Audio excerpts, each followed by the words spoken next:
Hello बच्चों, आज हम class 12th CBSE board exam 2025 के मैथमेटिक्स क्वेश्चन पेपर कोड 65/1/2 के एमसीक्यू क्वेश्चंस सॉल्व कर रहे हैं। इस सेट में उन्हीं एमसीक्यूज को डिस्कस किया गया है जो क्वेश्चन पेपर कोड 65/1/1 सेट से डिफरेंट है। रिमेनिंग एमसीक्यूज के लिए आप 65/1/1 के सॉल्यूशंस को रेफर कर सकते हैं। सेकंड क्वेश्चन है, दो वेक्टर दिए हुए हैं अल्फा बीटा, ये दोनों म्यूचुअली पैरेलल है। इस केस के लिए लैम्डा फाइंड करना है। गिवन है alpha is parallel to beta, then दोनों के जो डायरेक्शन रेशियोज के रेशियो होंगे means a1 upon b1 equal to a2 upon b2 equal to a3 upon b3 होगा। अब इसकी वैल्यू डाल लेते हैं। अल्फा में a1 की वैल्यू 1 है, बीटा में b1 की value 2, it is equal to -4/-8 and then it is equal to 9 upon lambda. यदि इस रेशियो को देखें, रेशियो 1:2 है, मींस लैम्डा की वैल्यू 18 है। करेक्ट आंसर ऑप्शन बी है।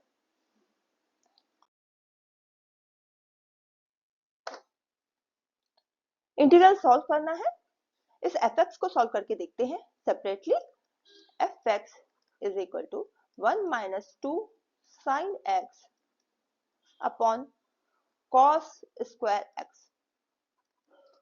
पहला टर्म हो गया 1 upon cos square x minus 2 sin x upon cos square x। 1 upon cos is sec square x, then 2, एक टर्म हुआ sin x upon cos x और दूसरा टर्म हुआ 1 अपॉन cos x। इस टर्म को लिख सकते हैं 2 tan x into sec x।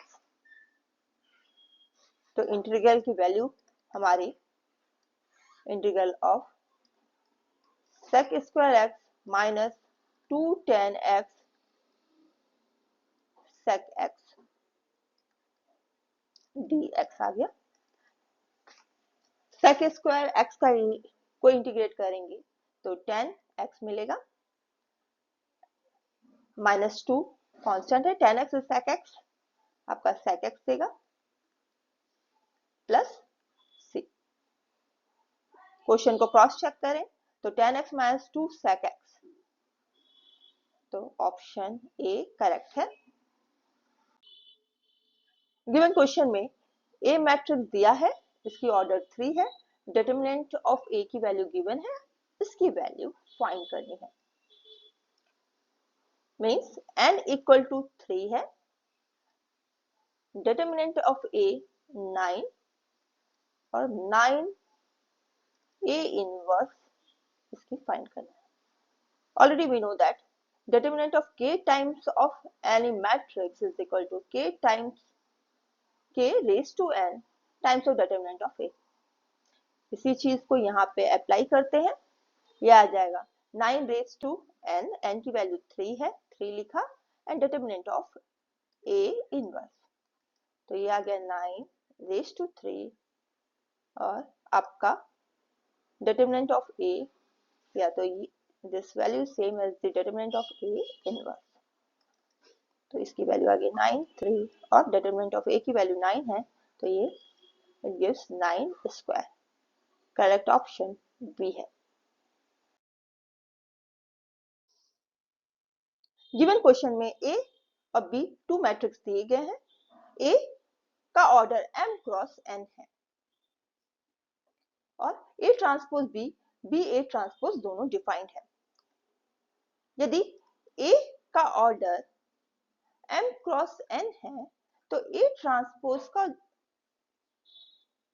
Order n cross m होगा।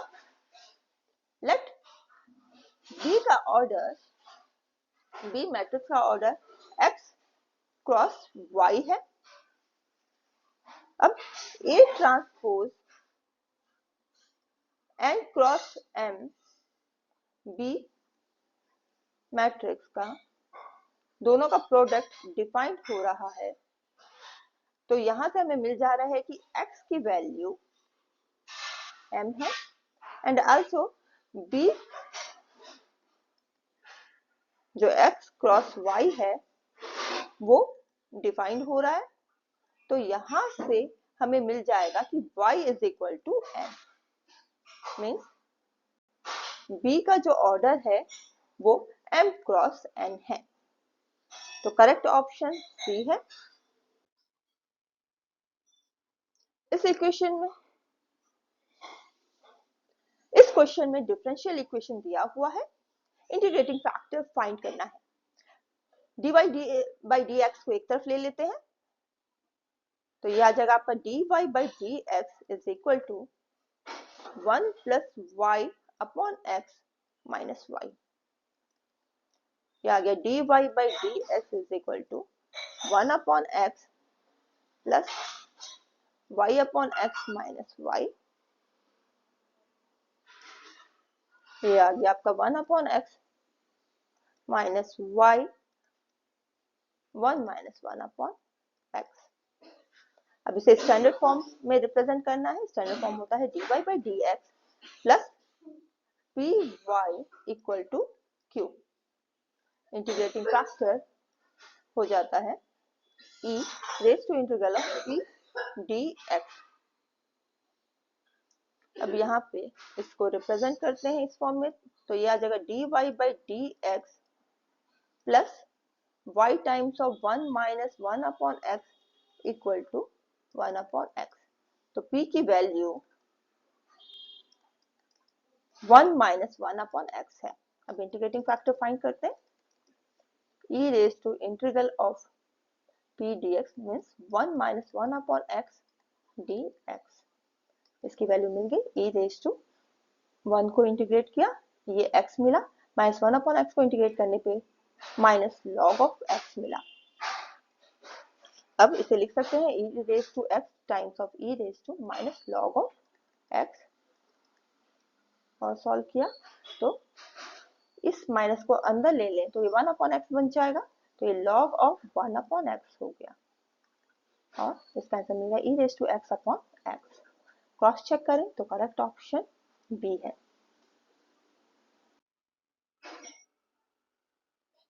ए मैट्रिक्स गिवन है, ये 3 ऑर्डर का है। इसके जो एलिमेंट्स ए आई जे हैं वो दिए हुए हैं, यहाँ पे ये j है, it's not the vector j minus 2i। अब सबके एलिमेंट निकाल के क्रॉस चेक करते हैं। मीन्स ए आई जे हमारे पास है j माइनस 2i। अब ये ऑप्शन निकालें a1 2, तो यहाँ j की वैल्यू 2 हो गई, माइनस 2 टाइम्स ऑफ 1 ये 0 हो गया। क्रॉस चेक करते हैं फर्स्ट ऑप्शन, तो फर्स्ट ऑप्शन गलत है। Second option A I J less than 0 है, तो ये भी रॉन्ग है। अब सी ऑप्शन को क्रॉस चेक करें, a13 plus a31, value find करते हैं दोनों की, तो ये आ जाएगा आपका 3 minus 2 times of 1 plus 1 minus 2 times of 3, तो इसकी वैल्यू आ गई 4 माइनस 2 2 माइनस 6 माइनस 4, तो ये आंसर इसके साथ मैच नहीं कर रहा है, तो ये ऑप्शन गलत है। तो हमारा ऑप्शन डी सही है। इसको भी क्रॉस चेक कर लेते हैं। A23 is greater than A32, value डाल लेते हैं। j की वैल्यू 3 है, minus 2 times of 2 greater than 2 times of 2 minus 2 times of 3।